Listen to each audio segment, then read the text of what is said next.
Winning Blueprint presents. It's the Redskins Report. So it's everything Redskins and anything of the sort. That's right, there's nothing here to hide. Skins colors are so bold, man, I wear 'em with pride. So get this Skins Report. Recap of Sunday's game and anything of the sort. Whether it's losses or wins, it's all skins. Come get it. I'm holding down the fort. You know why? 'Cause it's the Redskins Report. Man, can't nobody tell me that, man. I've been watching Redskins football since I was 3. Where were you at on January 12th, 1991? I know where I was at. I was in my room crying because the Redskins just lost to the San Francisco 49ers in the divisional round of the playoffs. That's real. I'm serious. That's real. Man, just tune into the show, man. Just tune in. The Redskins Report. 5 down, 2 to go. We're on a mission, ladies and gentlemen. We are on a mission. Crash course, destination is the postseason. Anyone in our way, they have to get slaughtered. And we can't have it any other way. I'm sorry, but if you're in the way, if you're in our path right now, Braves on a war path. And right now, it's a war path of destruction. And what we leave behind in our wake, we can't help it. We're not responsible for it. If you're smart, you'll just get down. Get out of the way. But if you stand there and you try to stand in our path right now, and we put that target on you,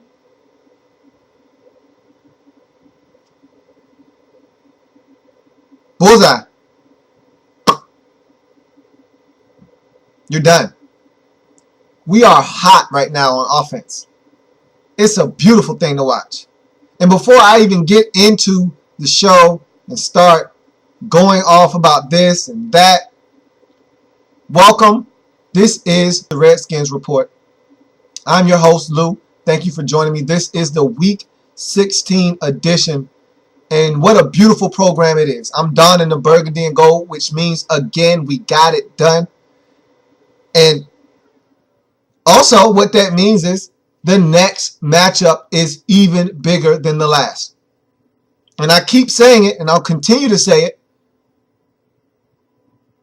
If we handle our business, the next matchup in the following week will be the biggest game of the season each week. It'll just get bigger and bigger and bigger. And now I'm at the point now where I'm starting to act like I've been here before, even though I really haven't. I'm starting to act like I've been here before. I feel like a rookie that has scored 12 touchdowns on the season now. You know, when I scored my first 2 touchdowns, I was wide-eyed and I was all excited. When we won our first couple of games on this winning streak, man, I was so excited. I was amped. It was unbelievable. The rush was great. Now, it's still exciting. Don't get me wrong. I'm not taking any of this for granted. I'm taking it all in as it continues to happen. But also, this is a big picture thing too. It's not just this season. This is a big picture thing for me. What we're doing this season is on a micro level. I'm looking at it from a macro level. This is a micro level approach. You're looking at it from just this season. You want to win now. You want to get it done. You want to go to the Super Bowl. You want to go to the playoffs. You want to do all those things. That's on a micro level. I'm looking at it from a macro level, which is, I'm looking at it big picture. We're going to be good from here on out. We're going to be good. Because every week we got a chance to win because our offense is really good. We're not just okay on offense. We're not subpar on offense. We're really good. We're ranked 4th in the National Football League right now in offense. We're really good on offense. And what Sunday's game proved to everyone out there, Redskins fans, and every team around the National Football League and all their fans alike, what it proved is that we're no one-man team, and I wanted to prove that. That's what I said on the last program, that if Kirk Cousins plays, we're going to prove that we're not a one-man team. And look, don't misconstrue what I'm saying to you. We're ranked number 1 in rush offense for a reason. That reason is Robert Griffin III. It was funny because I was listening to a program the other day, and they were saying that the Redskins' rushing attack wasn't good without Robert Griffin III. You could see that. It was evident in the game against the Browns. I beg to differ. Au contraire, my friend. I really beg to differ because I think that, yeah, our running game is a lot better. It's number one with Robert Griffin III. It's not number one in the league without Robert Griffin III. Without him, we're probably the 15th rush offense in the league. But make no mistake about it. The Browns in this game made a concerted effort to stop Alfred Morris. They said, we're going to make that rookie who's starting his first game in the National Football League, Kirk Cousins, beat us. They made a concerted effort to stop the run. And I would argue that the run wasn't effective because they sold out on the run. Why do you think 80 bootlegs worked in a row? We ran bootleg left, we ran bootleg right, we ran bootleg in the first quarter, second quarter, third quarter. We ran it on first down, second down, third down. It didn't matter. We ran bootleg all game long, and it worked to perfection. You know why? Because they sold out on the run. And that's why the run didn't work. It didn't work because Robert Griffin III wasn't there and we didn't run all the things that we've been running all season. They were selling out on the run. They weren't going to allow Alfred Morris to beat them. And that's what you were supposed to do. If you're the Browns, make Kirk Cousins beat us. Make that rookie quarterback prove that he belongs. And he did. But I won't sit here and allow people to bash the running game and say that if Robert Griffin III is not on the field, we can't run the football, because I don't believe that. If the Browns would have played it straight up and not sold out on the run, there would have been lanes there. But they said, no, we're dedicating all of our manpower to the run. If you're going to beat us, it's going to be on the right arm of Kirk Cousins. And he had no problem obliging that whatsoever. But we got it done in this game, and it was a beautiful thing to watch. And for all those people who said that drafting Kirk Cousins was a mistake, to you I say, absolutely nothing. Actions speak louder than words. I need to say nothing to you. I need not say anything to you, because actions speak louder than words.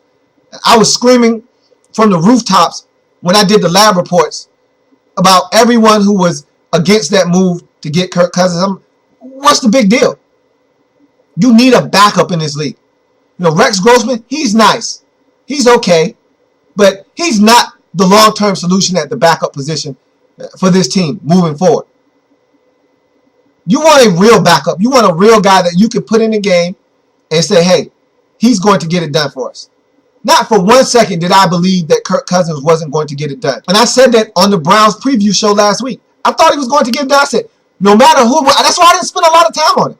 I said, no matter who's at the quarterback position, I expect us to win this game. Because I know two things.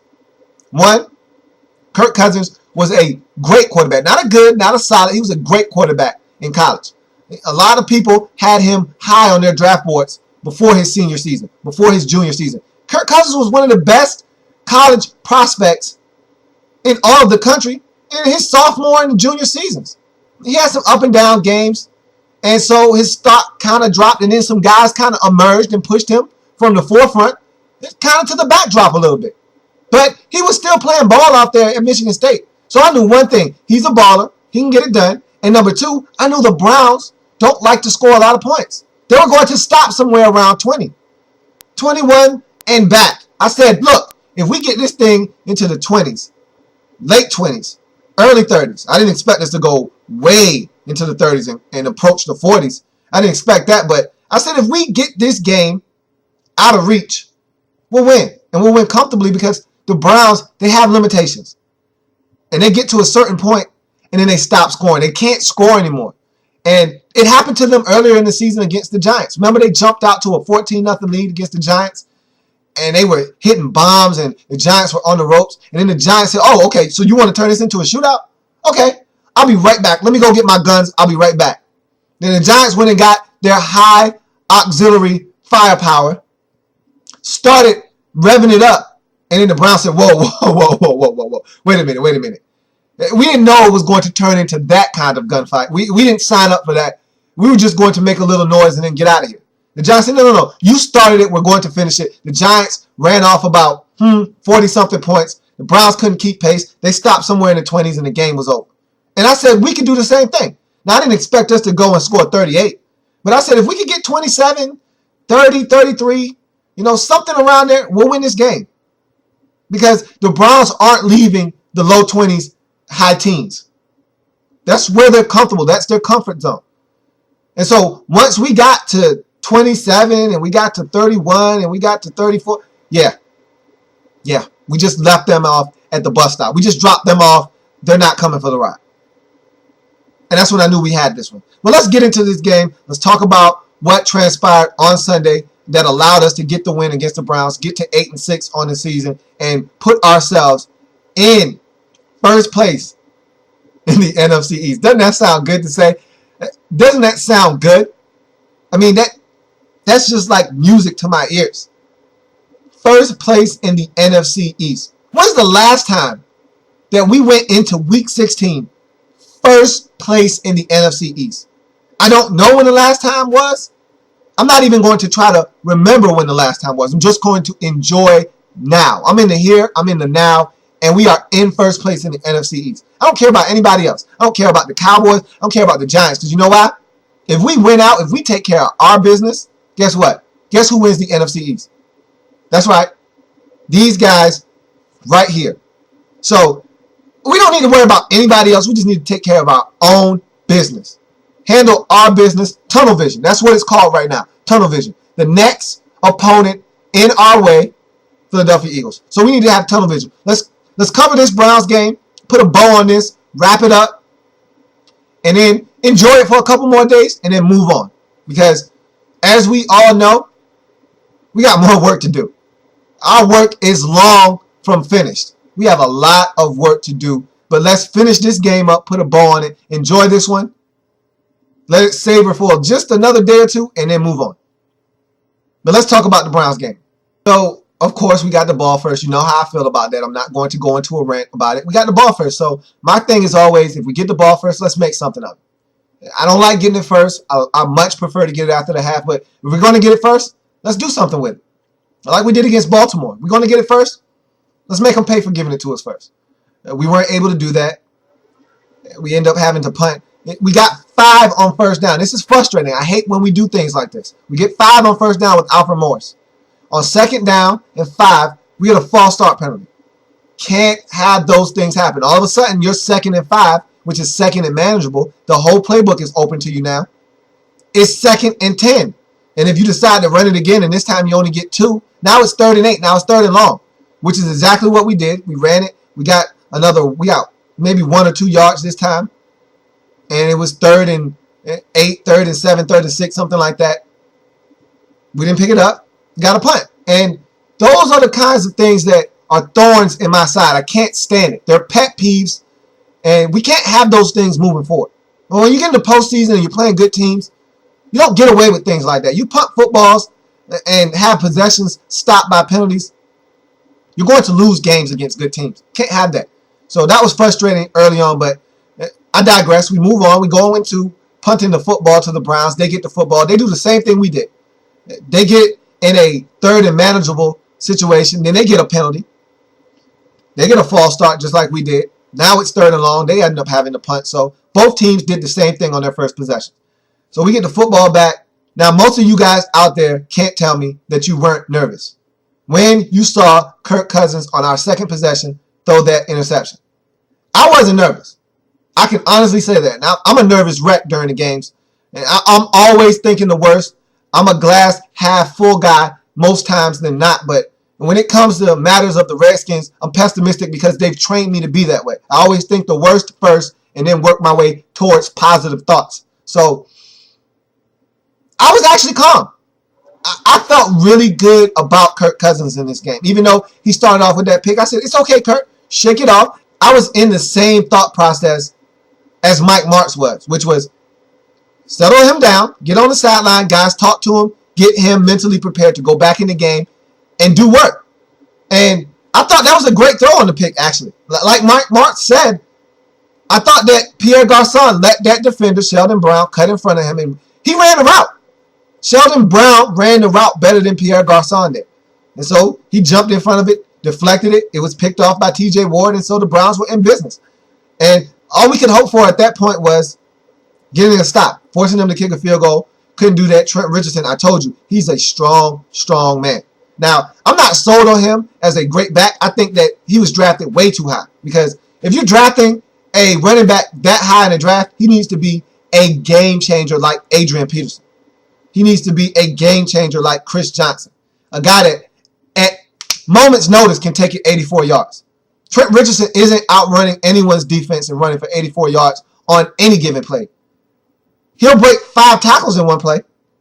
He's a difference maker in that regard. So in the red zone, he's a nightmare, because as you saw in this play, he absolutely drugged 5 Redskin defenders in the end zone. His leg drive was out of this world, and his will and determination to get in the end zone, second to none. Got a couple of blocks and a little bit of help from his lineman, and he got in the end zone.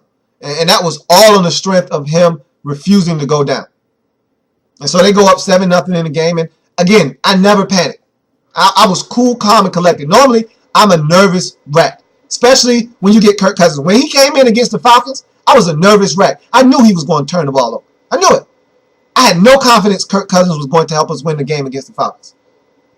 When he came in against the Ravens, I was a nervous wreck. I didn't know if he was going to get it done or not. I wasn't as negative in that game as I was against the Falcons, but I still didn't know what the outcome was going to be. But I was nervous. Either way. Wasn't nervous here. I never was. I always thought that Kirk would settle down. I said, look, Kirk, treat this like a Big Ten game. You're in Big Ten country. You're in Ohio.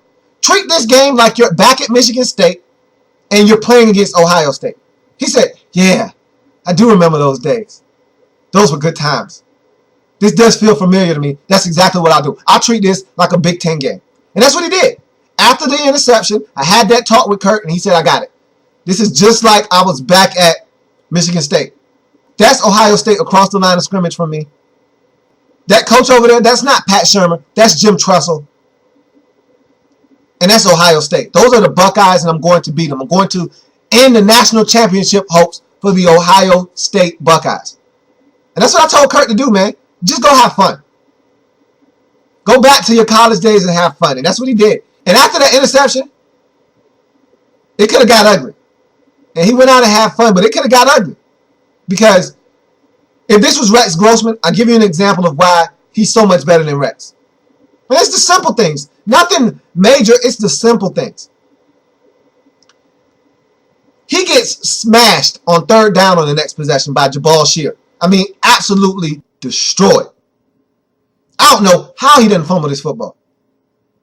If that's Rex Grossman, trust me, the ball is on the ground. The Cleveland Browns are scooping it up, and they're running for 6. Guarantee it. But Kirk was able to somehow hold on to the football, take that hit like a champ. We punted the football, and then you knew the defense had to step up. We can't afford to go down by 2 scores on the road. Can't allow it to happen. And the defense said, it's okay, we're good. And they made some stops, got us the football back, and then Kirk went to work. And that's when he started to have fun. We started running the bootleg because it was apparent the Browns weren't allowing us to run the football in this game. It wasn't going to happen. They sold out on the run. That's why the bootleg was available all game long, because they sold out on the run. And that's why I said what we have done this season in the run game will benefit us moving forward. Because every game that we go into, team's first priority is to stop our running game, which opens up our pass. We run to set up the pass. We don't pass to set up the run. And our running game, even though it wasn't efficient in this game, it wasn't efficient because the Browns weren't going to allow it. But you can't do both. You can't stop the run and the pass. You can only choose one or the other. And they picked their poison. Their poison in this game was going to be stopping the run. They said, all right, we'll choose the run. You go ahead and have the pass if you like. But we don't think Kirk Cousins can beat us with the pass. So by all means, go ahead. We know Alfred Morris can beat us with the run. We've seen him do it all season long. So we're not going to allow him to do that. We're going to make Kirk Cousins beat us. And on that next possession, he did just that. He rolled out, and I saw his eyes get big. I said, Kirk, what are you looking at? What are you looking at, Kirk? And Kirk flings it down the field. And my first thought was, oh, hell, here we go again. Because you see the first shot of downfield with Hank running down the field. And you know how I feel about the Hank deep balls. You know I'm not a big fan of it. I haven't been a big fan of the Hank deep ball all season long. So to see Hank laboring down the field with 3 Browns defenders bracketing him. I was nervous. I was like, oh, come on, Kurt. What are you doing, man? What are you doing? I said, treat this game like you're playing Ohio State. You wouldn't throw into triple coverage against Ohio State. You do that against Northwestern, not Ohio State. He said, no, I got this. I got it. And you can't thread the needle any better than he did between 3 Browns defenders. I mean, that throw was a thing of beauty. There's not one quarterback in the league that could have done that any better. Tom Brady, Drew Brees, Aaron Rodgers, nobody. That ball was on the money. It was on a rope, and it was exactly where it had to be. That was one of the best throws I've seen all season. On the run, nonetheless, it wasn't like he was stationary. He got to step into it. He was on the move, outside the pocket. He threw that off one foot on the money. He couldn't have went up and handed it to Leonard Hankerson any better than that. And, of course, in typical Hank fashion, he has to bobble it and make it interesting. But as Hank usually does, he came down with it. And he got up, got in the end zone, and just like that, that 7-0 deficit has been erased. It's a tie ball game. And from that point forward, I knew we got this game. Because if Kurt's going to make throws like that today, the Browns are in some serious trouble. Indeed. And I felt great after that. Now I said, okay, defense, we got some points on the board. Now it's time for you guys to step up. So I asked the defense to step it up. Before we could even get on defense, I love our special teams coverage units. Man, are they good. I mean, this is some of the best special teams units I've seen the Washington Redskins have in a long time. I mean, Danny Smith is really coaching these guys up. And really, for us, it comes down to about 3 or 4 guys. I mean, it's a unit as a collective group. But we got standouts on our special teams unit. Niles Paul is one. OMG. OMG. One-man gang. Oh, my gosh. This guy is a beast on special teams. And the reason I say that is because who's the one always making the huge hits? The ones that make you go, ooh, and ah. It's OMG. Every single time. Lorenzo Alexander did it again in this game. After we scored a touchdown, Josh Cribbs comes running down like a speeding bullet, and guess who stops him? Immediately on impact. You guessed it. You guessed it. Lorenzo Alexander. One-man gang. The man is an animal on special teams. I don't know how he isn't going to the Pro Bowl every year on special teams, because the man is an absolute animal on special teams. There's no one better in the league. I watch these games. There's no one better in the league at tackling people on special teams. And not just tackling them, smashing them. And then Niles Paul, he's the same way. He's a guy that gets down there on punts. There's nobody better on our team in punts, covering punts. Niles Paul is a fiend, and I love it. You need a fiend on all your special teams units. On kickoffs, the fiend is Lorenzo Alexander. On punts, the fiend is Niles Paul. As soon as that return man catches the ball, guess who's in his face? 84, every time. And if you don't fair catch it, you'll end up like Austin Pettis did last year against the Rams, where he smashed Austin Pettis twice, knocked him out of the game with a concussion. Niles Paul isn't the guy you want to try on special teams, on punt return. And likewise, on kickoff, Lorenzo Alexander isn't the guy you want to try. And Josh Cribbs found that out firsthand. Got smashed. And that set the tone for the defense. You see a guy get smashed like that on special teams, it just gives you a boost of adrenaline that you didn't have coming onto the field. Now you get hyped. You get excited. Ah! You want to go hit somebody now. And I thought the tackling by this Redskins defense for the first time all year was crisp. It was as sharp as I've seen all season. That first quarter tackling, you couldn't have done it any better than we did. I was so proud of the guys because I'm on them every single week about their tackling or lack thereof. But in this game, in the first quarter, the tackling was superb. The only play that you can be mad about was the touchdown by Trent Richardson. And that was all effort. That was all heart. That was all Trent Richardson. That's no knock on us. That was just Trent Richardson wanting to score a touchdown more than we could tackle him. That's all that was. That's a big, powerful, strong man using every muscle and fiber on his body to get in the end zone. I wasn't even mad about that. The tackling in the first quarter was by far the best of the season for the Redskins. So proud of these guys. And that's a mark of a team getting better, because we couldn't tackle to save our life from weeks 4 to about 11. We stunk tackling, and we have gradually gotten better each and every week, and it culminated in that first quarter against the Browns. I swear, that was the best tackling I've seen from this team all season long. I mean, guys got their hands on ball carriers, they went down. And if they couldn't tackle them, they held on until the cavalry came, and then they went down. It wasn't a lot of yak in this game for the Browns, especially in that first quarter. So we put together a nice little drive, again, running, play action fake. It was in sync, and it was working to perfection. We get to 4th and 1, and, you know, we're right in that fringe area. This is a long field goal attempt. You don't want to send Kai Forbath out there for like a 54-yard attempt. We're about around the 37-yard line. You really don't want to put him out there in a compromising situation. One thing about field goal kickers I've learned over the years, it's a psyche thing. You don't want field goal kickers to see the ball not go through the uprights. It's a mental thing. It's just like a golfer putting. They need to see the ball go in the hole. Just like a shooter in basketball shooting the basketball. If you're a great shooter, you just want to see the basketball go in the cup. You just want to see it go in. Whether it's a free throw, it's a layup, you just want to see the ball go in the hoop. And once you see that, you get on a hot streak. And the same thing with kickers. They start seeing the ball go through the uprights consistently, they're good. As soon as they start missing, they miss one kick. That's all it takes. It's a mental thing now. All of a sudden, they're trying to overcompensate for what they did wrong on the last kick. Oh, I pushed that last one to the left, so I'm going to make sure I give it a little bit extra to the right this time. Then they push it to the right. Then it hits the uprights. Then it bounces back. Now they missed 2 in a row. That's what happened to Billy Cundiff. We sent him out there on that dumb field goal against the Rams in week 2 when it was like 62 yards, and I told them, don't do that. Don't you do that. And I believe it might have been one in the first half, right before halftime, where they sent him out there for like a 50-something yard field goal, and he missed. And I told him, don't do that. Don't do that. Billy Cundiff is so fragile, you don't want to do that. Now, you know, all kickers aren't fragile. They can miss a 51-yarder, come back and be 5 of 6 in that game. Miss the first one, make 5 more, and be 5 of 6. Some kickers have the mental capacity to do that. Billy Cundiff wasn't one of those guys, and so I don't want Kai Forbath to see a field goal not go through the uprights. He's perfect on the season for a reason. Let's keep it that way. So I was all in favor of him going for it on 4th and 1 from about the 37-yard line. Corey Lichtensteiger jumps, false start. And this is a thing that I can't understand for the life of me.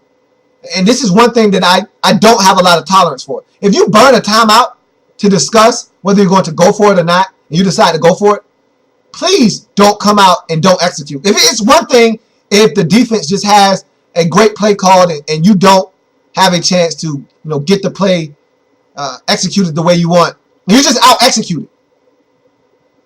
But please don't have an infraction right after you call that timeout, or don't get a delay a game after a timeout. Please don't do that. That is so annoying.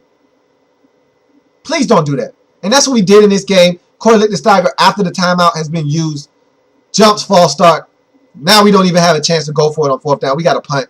That's frustrating because I thought we were really getting a flow on offense, and that stopped any momentum we had, killed that drive. And again, that's what I'm talking about with these penalties. You can't have them, especially at the most inopportune times. They come back to haunt you. Again, we got lucky because we were playing the Browns, and the Browns don't score a lot of points. We're able to overcome these mistakes, but you can't have penalties in situations like that. You just can't do it.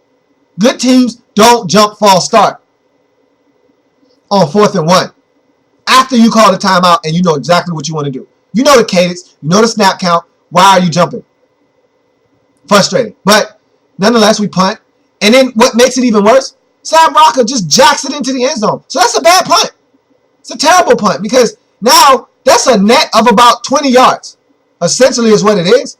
If you kick it in the end zone, and you're at the 42 when you kick it, that's a net of 22 yards because they're getting the ball at the 20. You got to down. I don't care if they catch it at the 12. I don't care if they catch it at the 14. Don't kick it in the end zone and give it to them at the 20.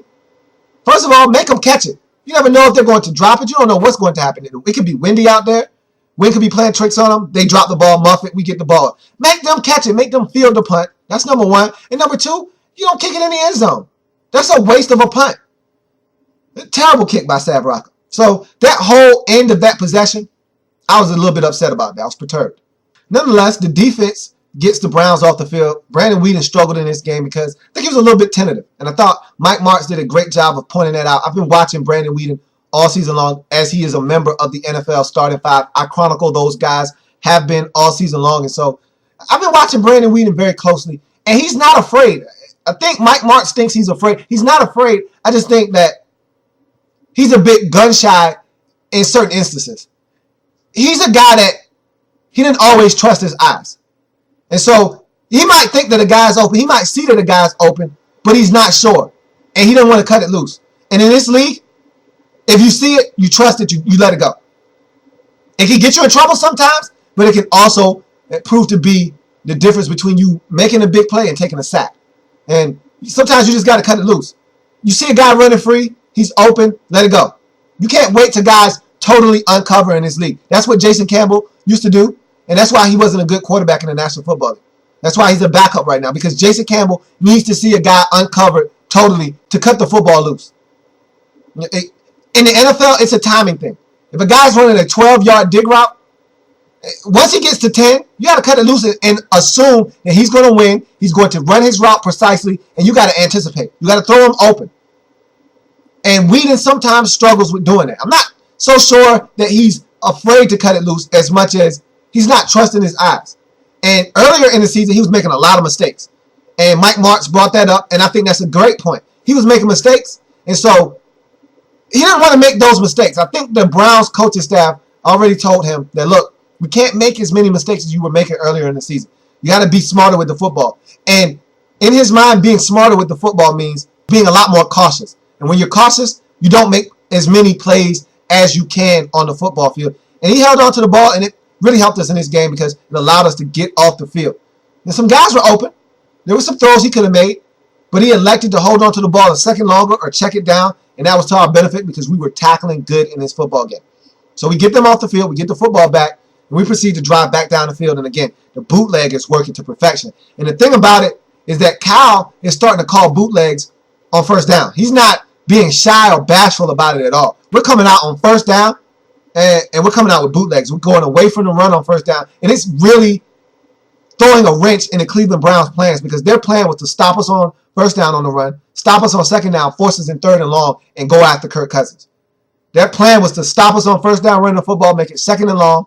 We were going to try to throw, get to Kirk Cousins, force us to be in third and long. That was their plan. But we came out on first down, and we were aggressive, and we attacked them, and we didn't allow them to bring the fight to us. We took it to them, and they didn't stand a chance. And I bet you were surprised that Kirk Cousins had some wheels on him. Kirk was showing you the wheels, man. He was showing you the wheels. He was getting outside the pocket. If there were yards there, Kirk was turning on the burners, man.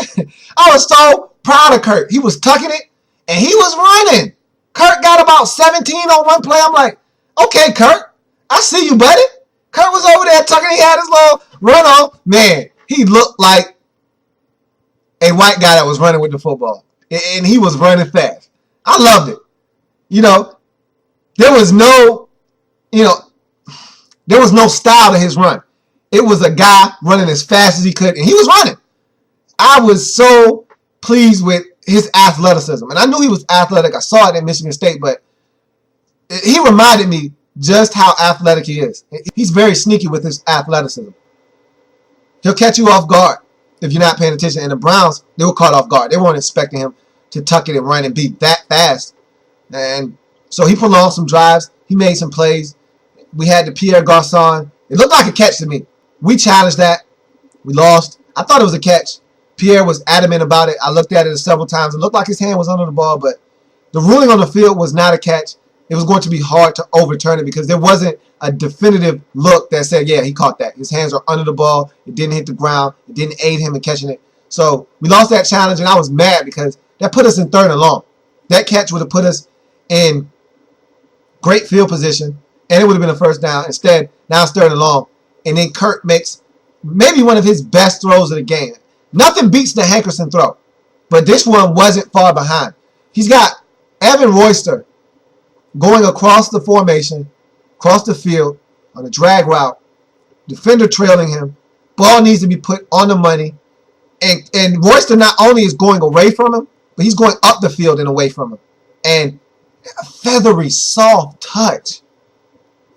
like a baby's bottom. It was so soft, like a feather. It was so soft. Like drugstore cotton balls. It was soft. He laid it right there in Evan's hands. All Evan had to do was catch it and keep running. In stride perfectly. Love it. McDonald's. I'm loving it. You can't throw it any better than that. And Evan catches it. Good to see Evan Royster getting involved in this game. Catches the football. Goes up the field. Gets about 22 on the play. And at this point now I want 7. That play put us well into Cleveland Browns territory. We're about the 28-yard line now. I want 7. I'm greedy. I want 7 points.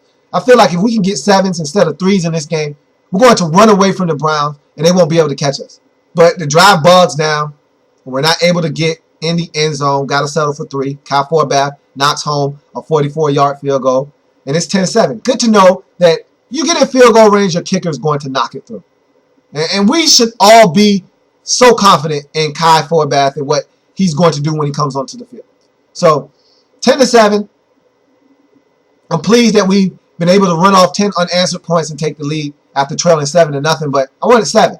Again, if you allow this game to be played at a snail's pace, and if we look up at the end of the third quarter and the score is 17-13, we're in trouble because that's where the Browns want this game to be played. And so I was a little concerned because we're getting late into the second quarter. We're getting close to halftime. Remind you, Browns get the ball after halftime. You know how I feel about that. So they're about to get the football. We can't allow them to score any points to finish up this half because they get the ball after halftime. And so we need to finish up this quarter strong. And it'd be nice to get a stop and then get more points. That'd be most ideal, but just get a stop first and foremost. Browns get the football and they put together a masterful drive. I couldn't even be mad at this drive because it was beautifully executed. You know, good mixture of run and pass. They pulled out all the stops on this drive. They even dropped in a little bit of wildcat with Joshua Cribbs. I was a little bit upset because I had been really ranting and raving about the Redskins tackling in this game, and then they run the wildcat. Joshua Cribbs jumps over a Redskin defender because he had taken out a Browns blocker, and that's what you do. When a guy's getting outside on the edges, you take out the blocker. You don't allow him to block you, get down the field and block somebody else. You take him out. Make him a roadblock for that rusher to get around, and so he had to jump over him. DJ Johnson comes up from the corner position. No one's blocking DJ Johnson. He's unaccounted for on this play. So all he has to do is come up and grab Joshua Cribbs by the legs as he jumps in the air. He whiffs. Allows Joshua Cribbs to leap over the Redskin defender on the ground. And he leaps over DJ Johnson, who misses on a feeble attempt at a tackle. And allows Joshua Cribbs to run it inside the 10-yard line. And that really frustrated me because if we stop Joshua Cribbs on that play, it'll be 3rd and long. Instead, he picks that up. It's 1st and 10 from the 6. And you know, once they get inside the 10-yard line, it's Trent Richardson time. Hard to stop that guy from getting in the end zone. He's so tough. And you knew it was coming. And sure enough, the next play they handed to Trent Richardson. And he bulldozes his way into the end zone. And it's 14-10. And so my worst nightmare has come to fruition. We didn't stop the Browns from getting points before the half. And now they're leading. And we were in familiar territory. That was the one thing I had to hang my hat on going into the half because I was frustrated. I was disappointed that we gave it up right before the half. But the one thing I had to hang my hat on was the fact that this was not unfamiliar territory. We weren't in uncharted waters here. We've been trailing at half in our last 3 games. We were trailing to the Giants. We were trailing to the Ravens. And we were trailing in this game. So, and all of them, we were trailing in the game either 14 or 13 to 10. So this wasn't uncharted territory for us. We've been here before. And the great thing about the last 3 games is we've made some beautiful halftime adjustments, both offensively and defensively, especially on the defensive side. Because in the first half of the Giants game, Eli Manning was carving us up. The Giants did nothing in that second half. In the second half of the Ravens game, the Ravens were carving us up in the first half. Joe Flacco and Ray Rice. Ray Rice was running all over us. Joe Flacco had a few pass attempts. He didn't have many, but the ones he had, very effective. 2 of them were touchdowns to Anquan Bolden. They were carving us up offensively. We shut them down, and we forced turnovers in that second half against the Ravens. And we did the same thing against the Browns. We forced turnovers, and we shut them down offense. And really, they didn't do much in the first half, but they had momentum going into halftime, and they got the ball after halftime. So it was huge that we were able to get a stop. That was my number one priority coming out of the half. Get a stop. We're trailing 14-10. If they get a field goal, it's okay. But I don't want them to even get that. I don't want them to feel like they're building something momentum-wise, because if they score right before the half, you allow them to get a field goal. Now they feel like, hey, we're moving the ball. They can't stop us. And we don't need that. We don't need the Browns gaining confidence as the game wears on. We need them losing confidence. We need their confidence to be waning as this game moves on, because with bad teams, you want them to know. Here we go again. You want that to start creeping into their head. You want that doubt to set in that, hey, we're about to lose this game, aren't we? Yeah, you are. So it was imperative that we make a play coming out of the half, whether it's force a punt, get a turnover, something needed to be done. We can't allow the Browns to get points. So we come out of the half, and you know what? I love Rob Jackson. All of you have to love Rob Jackson, because he was thrusted into action, and he's a guy that I loved ever since we drafted him out of K-State. I always wanted to see him get an opportunity. Every time I would see him on the field in the preseason, he'd always be that close to forcing a fumble and making a big play. He'd always be a split second late. Well, he's no longer a split second behind in forcing a huge play and making a huge play, forcing a huge monumental turnover in a game. He's Johnny on the spot now. He's Rob on the spot. And once again, Rob Jackson does his job to perfection. Brandon Weeden never saw him. You always wonder when a quarterback throws a pick right to a guy, and you always ask yourself, how did he not see that guy? If you've never worn a football helmet, then you wouldn't understand. But if you've worn a football helmet before, your peripheral gets cut off. If you're looking this way, you don't see anything over here. All you see is what your vision on your face mask allows you to see. The rest of your helmet is cutting off your vision this way. And so if there's a player dropping into coverage from your blind side, essentially, because you can't see that way if you're looking this way. If there's a guy dropping into coverage from your blind side, you'll never see him.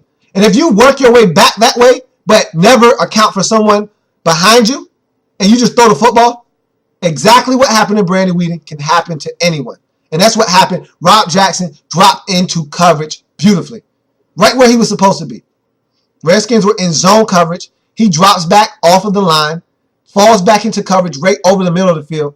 Brandon Weeden anticipates his receiver breaking open on a slant route, throws it up, never sees Rob Jackson, who snatches it out of the air. And I tell you what, Rob Jackson has some of the best hands on our defense.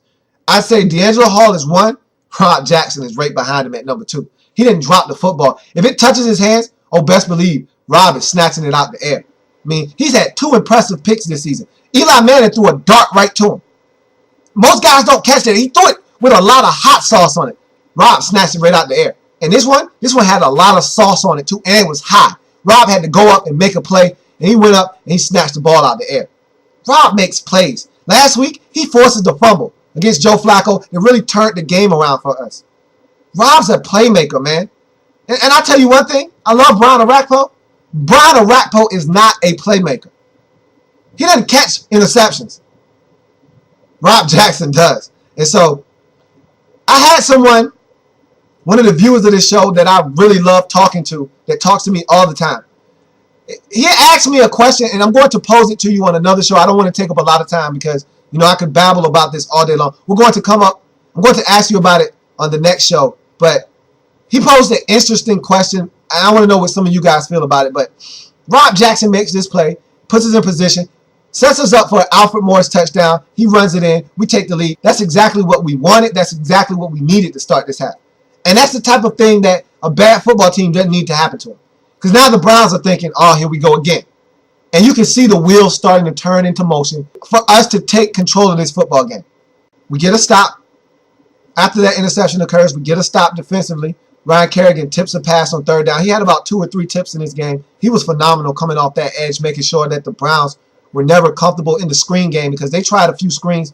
Kerrigan would have none of it. He was actually mad at himself because he wanted to bat it in the air to himself and pick it off. But just tip it. Just tip it. You know, deflect it. Get it out of there. Don't allow them to complete it. And I'm happy with it. They had to get off the field. We went right back down the field. Beautiful drive. This play action fake, this bootleg was working to perfection. And they weren't prepared for that. In their minds, the one thing that they had to do in this game was stop the run. Stop Alfred Morris, make Kirk Cousins beat us. They weren't prepared for the bootleg action that was going to come off of this run. And they weren't prepared to stop it. They weren't prepared for Kirk Cousins to absolutely, positively shred them for over 300 yards passing and 2 touchdowns. They weren't prepared for that. They didn't account for that. That wasn't something that was in the game plan.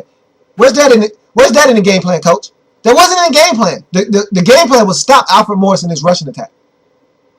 And so when Kirk Cousins comes out the back door and there's nobody there, and he's on target, throwing dart after dart after dart to receiver after receiver. He had over 8 different receivers in this game. I mean, he was spreading the wealth around. He was impressive. And the Browns weren't prepared for that. And so he takes us down the field after Tannerman has a couple of nice completions. We get down in the red zone, and it was a beautiful play call. Kyle Shanahan was in his zone in this game. I mean, he could do no wrong. Every play that he touched turned to gold in this game. And we get in the red zone. Browns are expecting to run. Alfred Morris just scored a touchdown. Just a possession ago. He just ran it in. So they're expecting more Alfred Morris in the red zone. So what do? Play action fake, bootleg.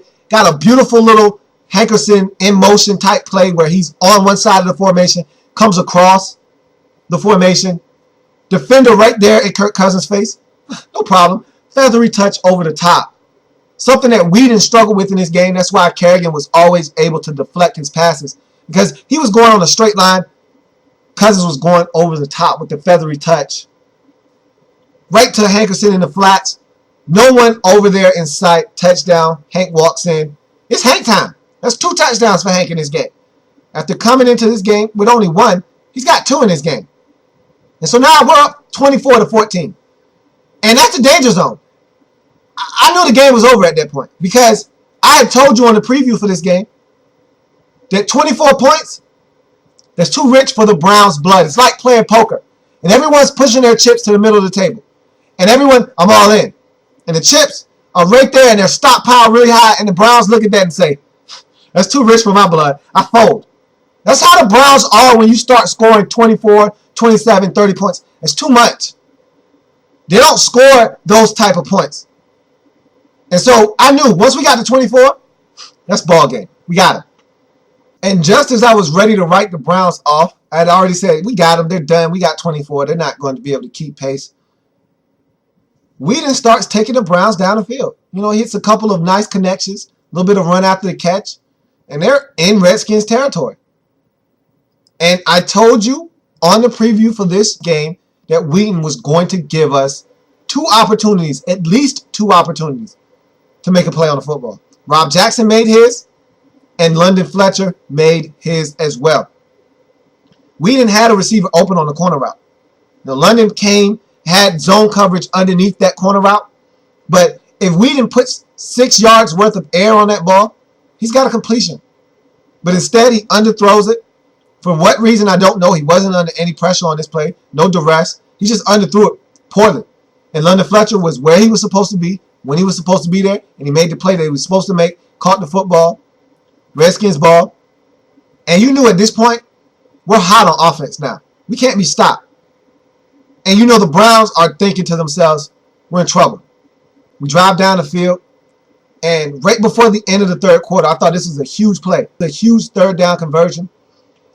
And I thought Mike Martz and Fox did a great job of showing you exactly the progressions that Kirk Cousins was going through. He looks one way, he scans the field, and as he's reading from progression to progression, he comes across the field, he sees Logan Paulson going across the field, hits him in stride as he's going away from him. He runs up the field, first down, huge conversion.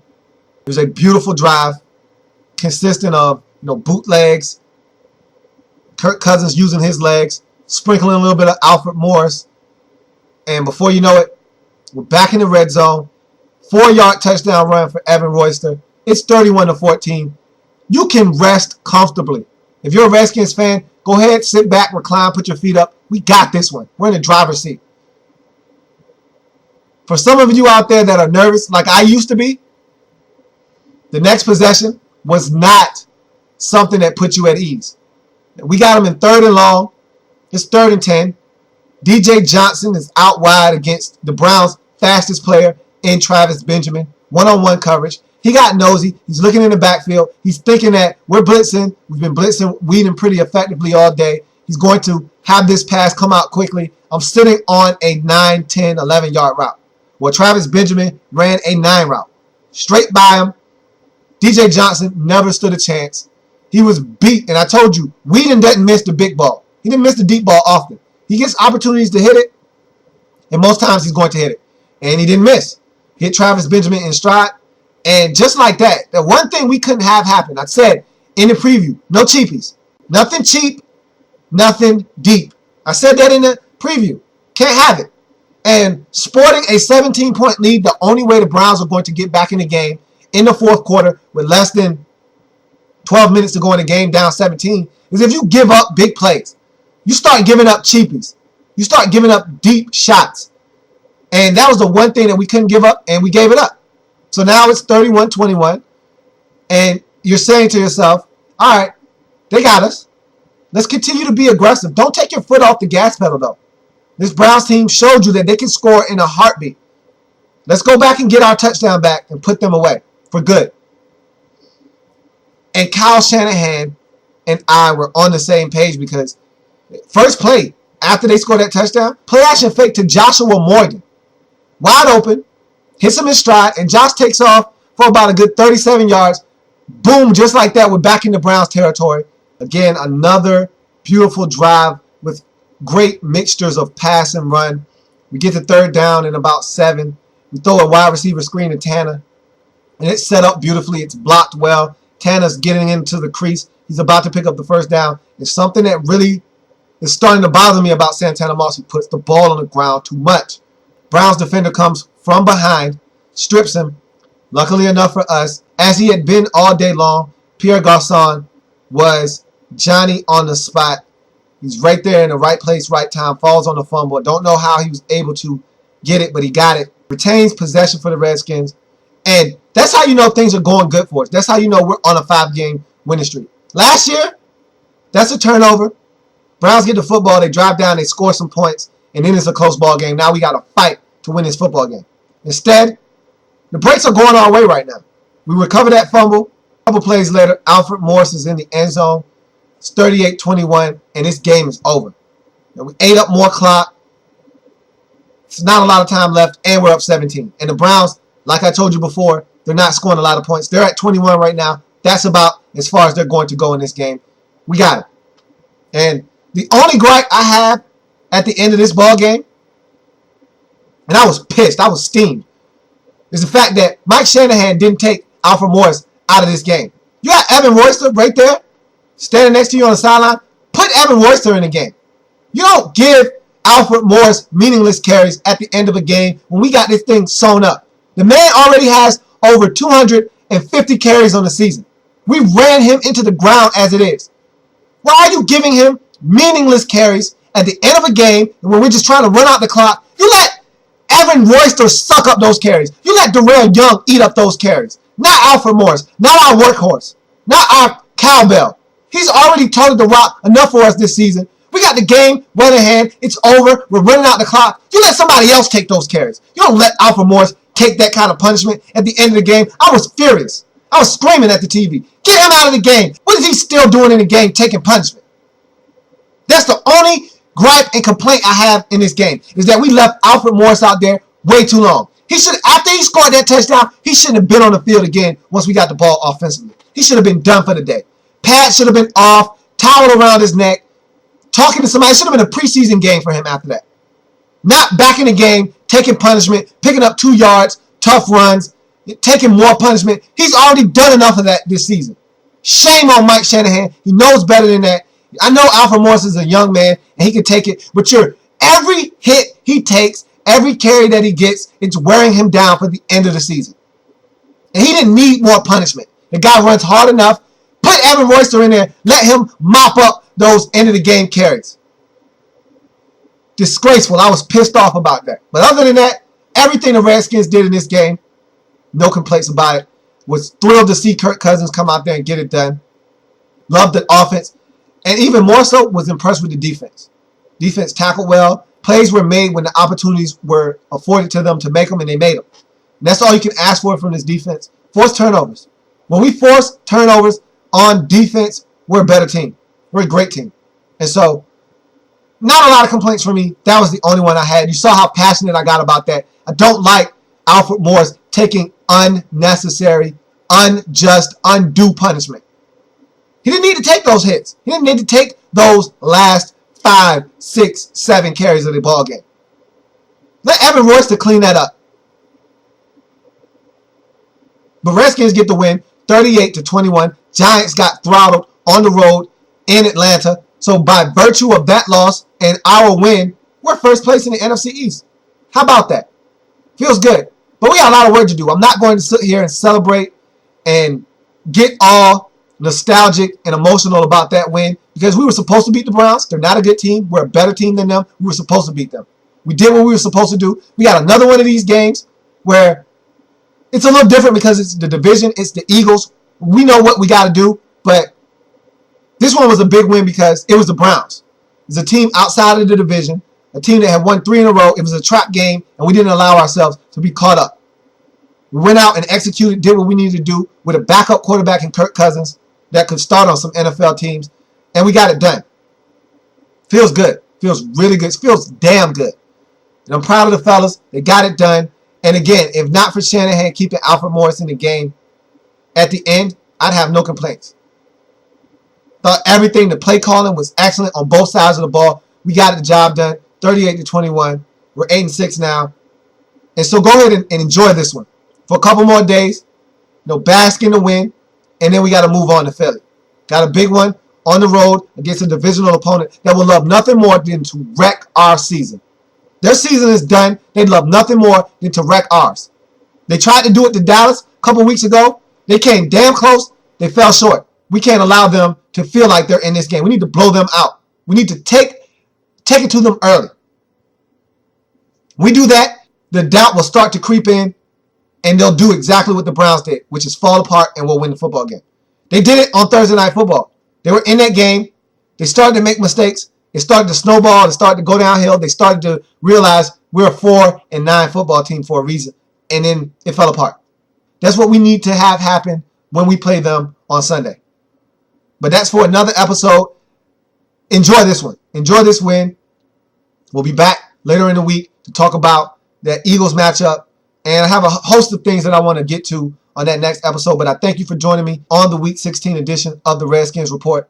I am a Redskins fan, etched in burgundy and gold. My Redskins spirit will never die. My Redskins spirit will never fold. And as always, hail to the Redskins.